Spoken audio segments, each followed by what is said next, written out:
Welcome to the Deep Dive, where we take the complexity of the material you send us and distill it into genuine, actionable insights. Today, we are tackling something pretty massive. It's a really significant critique of the modern British healthcare system. Yeah, we're looking at the claims made by one doctor, Dr. Kadiyali Srivatsa, who essentially argues the system isn't just failing patients, it's actively creating dependency. And more than that it fuels wealth disparity. So our mission today is to unpack these sources.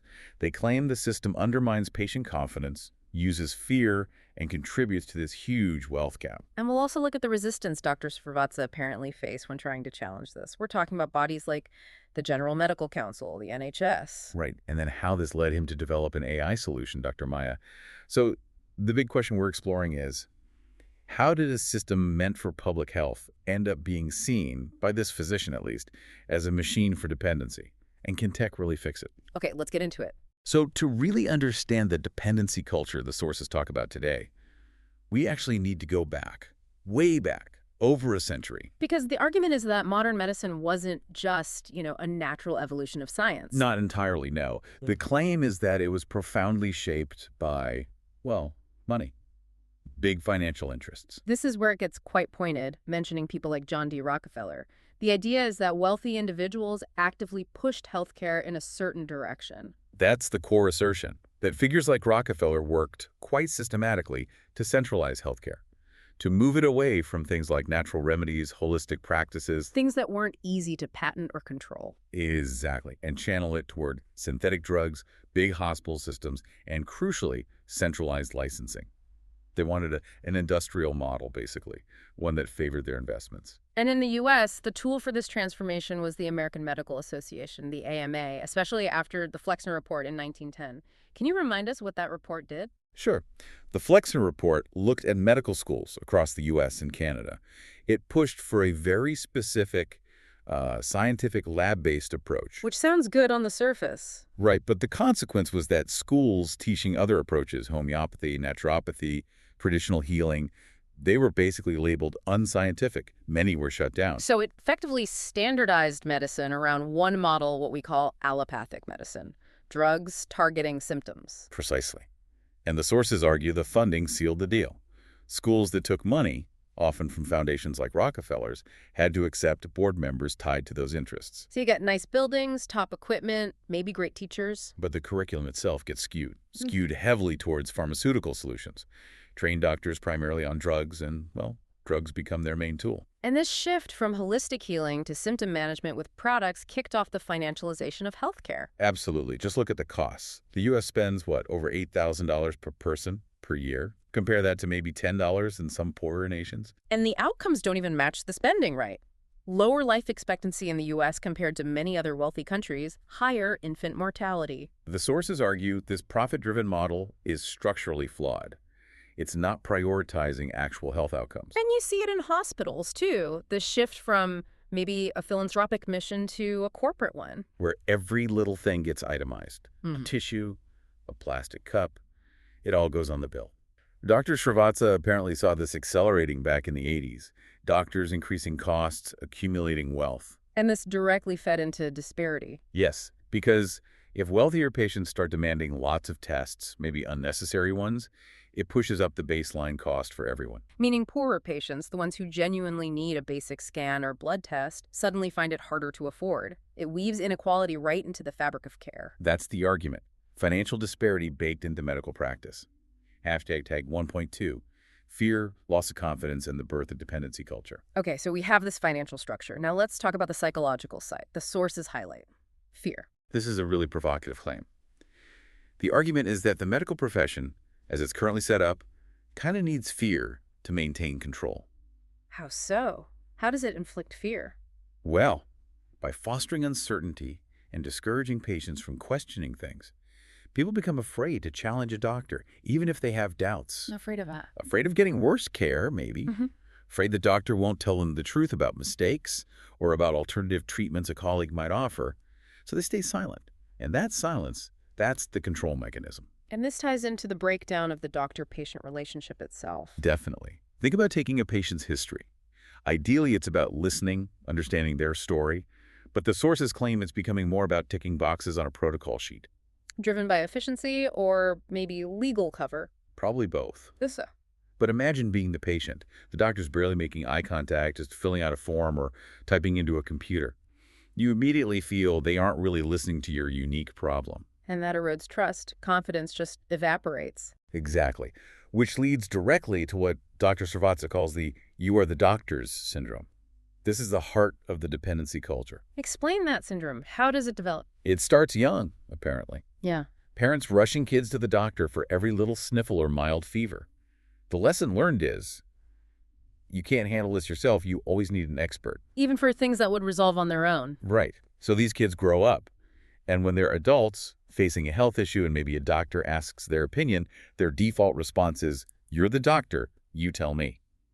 They've outsourced their own bodily knowledge and autonomy. And the irony, the sources point out, is that these same people might later get labeled hypochondriacs by the very system that trained them to be dependent consumers of healthcare. It's a vicious cycle, and fear is the engine driving its cost. This brings us to defensive medicine. Ah, yes. Doctors ordering extra tests and procedures. Not necessarily because they think the patient needs them clinically, but because they're afraid of getting sued if they miss something, however unlikely. Fear of litigation. And the cost of this fear-driven testing is huge, isn't it? Staggering. The sources estimate around $46 billion a year just in the U.S., billions spent on unnecessary procedures simply to protect the doctor. And that cost gets passed on, hiking up premiums and prices for everyone, worsening the disparity between those who can afford that safety buffer and those who can't. It connects fear, waste, and financial inequality directly. So this drive for standardization and efficiency using protocols, the sources argue it creates another major problem. It actually undermines good clinical thinking. Yeah, the claim is there's this strong push in modern medicine telling doctors not to think too independently, follow the checklist, stick to the evidence-based guidelines. But surely protocols are meant to improve care, make it consistent. That's the intention. But the reality, according to these sources, can be the opposite. Medicine isn't always black and white. Patients are complex. Tests aren't perfect. So forcing everyone down the same pathway can lead to mistakes. It can constrain thinking, especially with unusual cases.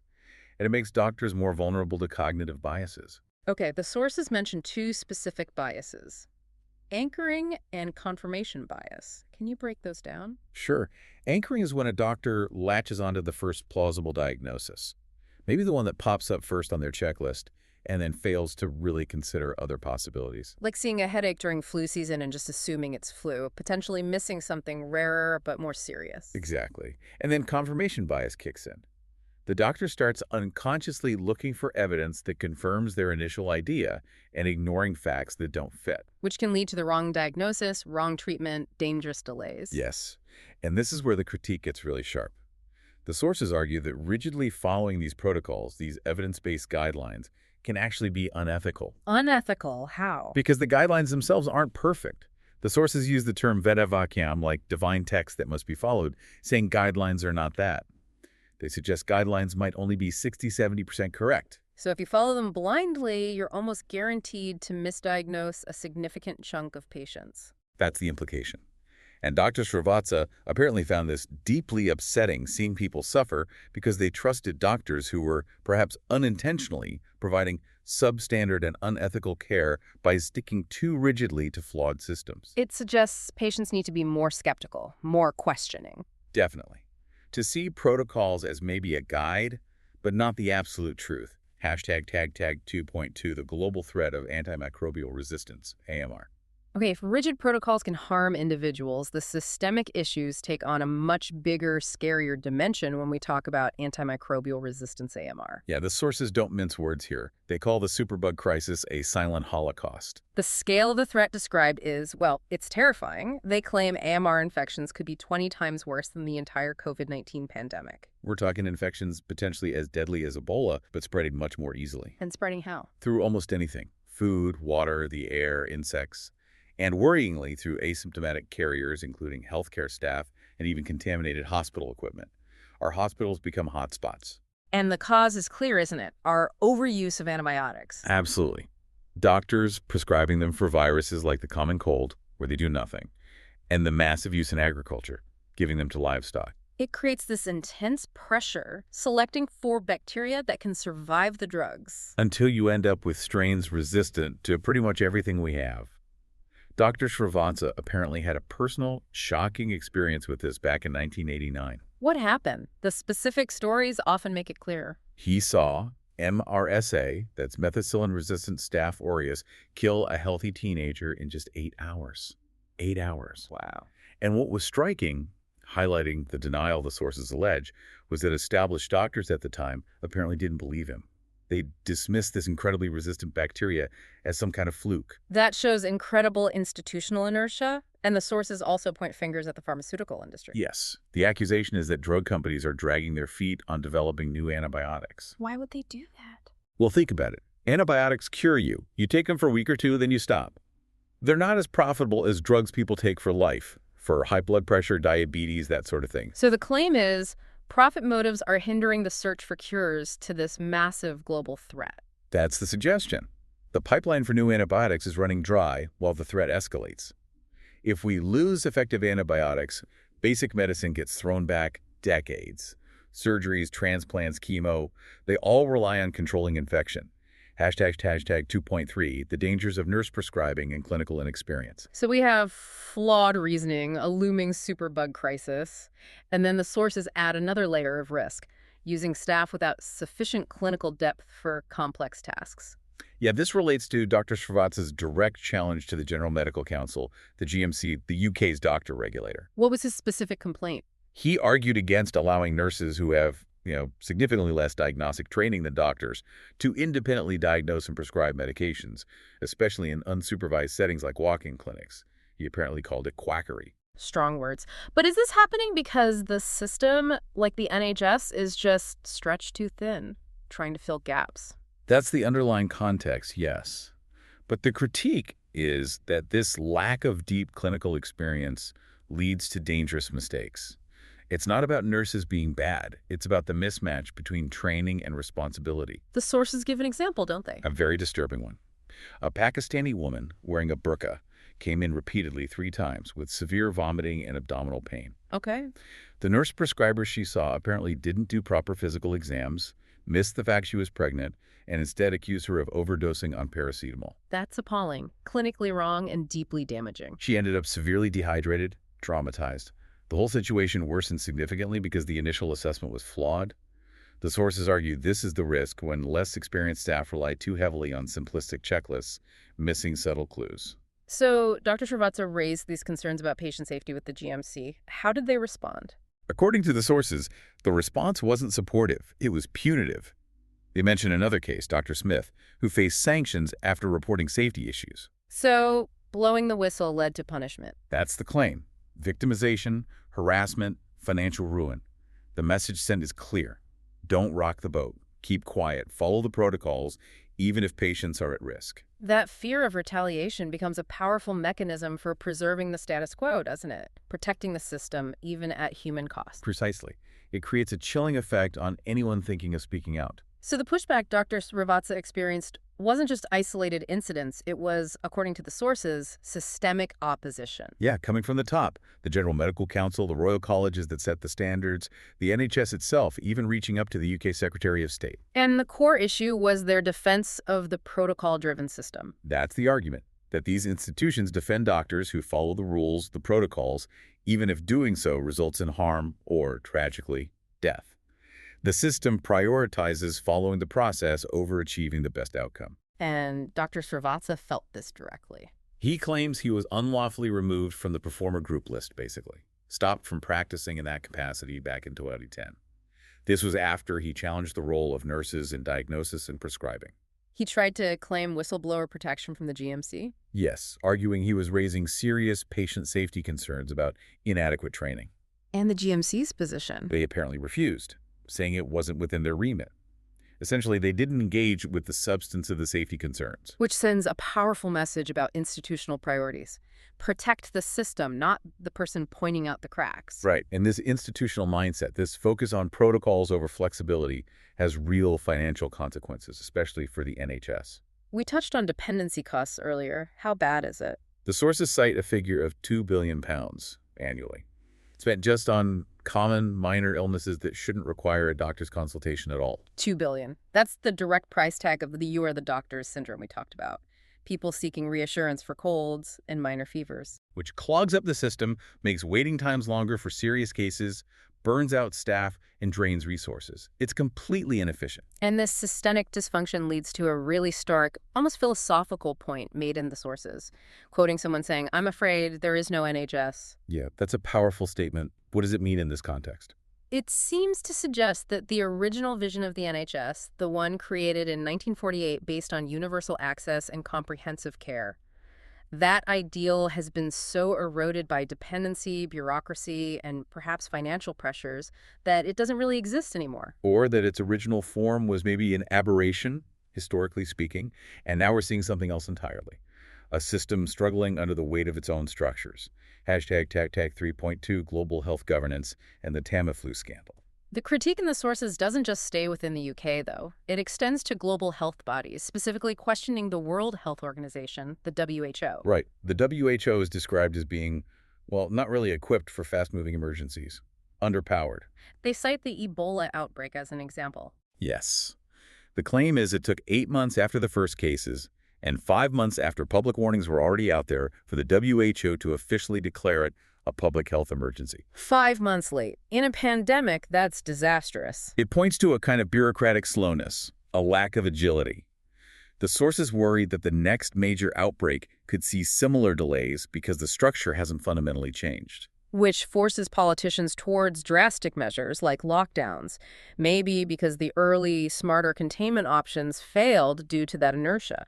That's the implication, a failure of practical, timely leadership at the global level.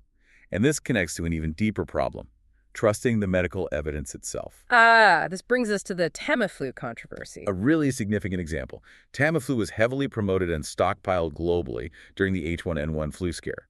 But the company that made it, Roche. They withheld data. Apparently, yes. They withheld comprehensive clinical trial data for years. So the evidence base that governments and doctors were relying on was incomplete, potentially biased. And it wasn't just the company. Even respected review bodies were implicated. The Cochrane collaboration, which is usually seen as a gold standard for reviewing medical evidence, allegedly shared incomplete or misleading information that helped boost Tamiflu sales. That's incredibly damaging. If you can't trust the evidence reviews, how can you trust evidence-based medicine? Exactly. It undermines the entire foundation. If the evidence itself might be compromised by commercial interests or institutional failures, then doctors forced to follow protocols based only on that evidence are potentially working with flawed information. It makes the case for needing more critical thinking, both from doctors and patients.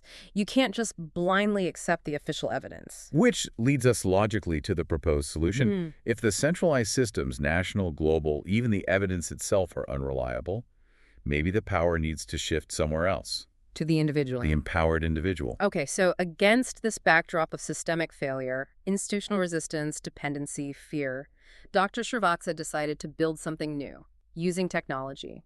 It started, apparently, quite practically. He developed something called the Pediatric Assessment Tool, PAT. What was that for? It was designed to help more junior staff, perhaps nurses in clinics, to better differentiate between common childhood infections and the really serious, potentially life-threatening ones. Just a tool to aid basic sorting. But then came a key realization while developing these tools. Yes. As he was working on diagnostic flowcharts, algorithms essentially, he realized something crucial. A doctor shouldn't just blindly follow an algorithm. Human illness is too varied, too dynamic. So algorithms are bad for doctors' thinking, but maybe good for explaining the thinking. That seems to be the paradox he embraced. He realized that while rigid algorithms constrain human judgment, an AI could potentially be built to explain the underlying logic of how a diagnosis is reached. And that led him to use tools like ChatGPT to create Dr. Maya medical advice you access. Exactly. He used large language models to build an AI engine that doesn't just give you a possible diagnosis. It analyzes the symptoms you input and trying to show you the process, how a doctor might think through those symptoms to arrive at different possibilities. Oh, it's like opening up the doctor's mental playbook, making the reasoning transparent. That's the goal. Yeah. Demystifying it. But the sources are careful to state, this isn't meant to replace doctors. Right. It's an educational tool. A sophisticated one, Mhm. designed to help people understand the critical first step. How do you tell if something is likely minor or potentially serious? It empowers users to make better decisions about seeking care, maybe catching things earlier. Arming the patient with knowledge, basically. And there's a practical feature, the color coding system. Yes, that's designed for rapid assessment. Users categorize their symptoms. Red for emergency, yellow for needing attention soon, green for likely common issues. So you get an immediate visual sense of urgency. Right. It helps you quickly gauge severity and decide, do I need the emergency room now, or can I manage this at home or see my GP tomorrow? It builds confidence in that initial decision-making. And this has implications for public health, too, like during outbreaks. Absolutely. If someone uses the tool and sees serious red symptoms suggestive of an infectious disease, Dr. Maya encourages immediate self-isolation. That kind of rapid, informed action at the individual level could significantly slow down spread in a community, couldn't it? Something centralized systems often struggle with. Potentially, yes. It puts some of that early containment power directly into the hands of the individual. Hashtag tag 4.2, restoring knowledge, confidence, and equity. So, Dr. Maya isn't just about diagnosis. The ultimate aim seems much bigger, tackling the root causes of the problems we've discussed. Yes, the sources frame empowerment itself as the cure for the dependency culture. And how does an AI tool empower people in that way? By pulling back the curtain, by showing the logic, demystifying the jargon, it aims to break down that illusion, the Maya, that only doctors hold the keys to health knowledge. So people feel more confident questioning things, identifying potential errors. Or just feeling more confident managing minor things themselves. If people understand why a cold is just a cold, maybe they won't rush to the doctor, misuse antibiotics, or feel that learned helplessness. Which achieves two huge things at once. Reduces antibiotic misuse critical for AMR, and eases the pressure on health services like the NHS. Exactly. It tackles that £2 billion wastage figure we mentioned. If people aren't dependent for every minor issue, the system has more capacity for those who are genuinely seriously ill. It breaks the cycle. And the vision for Dr. Maya goes beyond just wealthy nations, right? It addresses the global disparities, too. That's a key part of the mission described. The AI tool is offered free of charge, specifically aiming to help in developing nations. Why is that so important? Because it provides access to sophisticated diagnostic support where there might be very few doctors or resources. It can help manage basic health care, track disease outbreaks locally, and prevent people from suffering needlessly during pandemics just because they lack access to expertise. It's aiming for a kind of democratization of medical knowledge. It is. It's a very radical vision. And the sources state the ultimate promise, quite dramatically. What's the final goal? They say Dr. Maya AI is intended to revolutionize healthcare, to reduce the disparities created by, and these are their words, greedy, power-hungry elites, and ultimately to help humanity shed tears of happiness. Tears of happiness. That's quite a statement. It reflects the belief that arming individuals with knowledge can protect them from systemic failures, from flawed protocols, from health threats that the established powers have struggled with. It's framed as a movement towards medical independence. Hashtag tag outro. So we've journeyed from the historical roots of modern medicine, looking at claims of financial influence creating dependency. Through the resulting culture of fear, the problems with rigid protocols, the terrifying threat of superbugs, and the institutional resistance to change from powerful bodies like the GMC and NHS. And we've ended with this proposed technological disruption, Dr. Maya AI. An attempt to bypass the established system by distributing diagnostic knowledge directly to the individual using AI. It sets up a real tension. The old centralized system versus this new, decentralized AI-powered approach aimed at patient empowerment. And the core message coming out of these sources seems to be the absolute necessity of critical thinking for everyone navigating healthcare today. Absolutely. Cultivating skepticism, questioning claims, not just passively accepting what you're told by a system that, according to this critique, is deeply flawed and potentially dangerous. It's presented not just as helpful, but essential for personal safety. Okay, so let's leave you, the listener, with a final thought drawing directly from the material we've explored. We're told we face an existential threat in the superbug AMR, something that might be outpacing our collective ability to fight it. The sources paint a picture of established institutions struggling, perhaps failing, to adequately respond to this silent holocaust. So if that's the case, what then is the responsibility, maybe even the moral obligation of the individual, now potentially empowered with tools like AI? What is your obligation to use this knowledge to protect yourself, your family, your community when the traditional guardians of health seem overwhelmed or inert? The fight for health, it seems, might be shifting from the confines of the clinic to the screen in your hand. Transparently, freely, individually. That was the deep dive. We'll see you next time.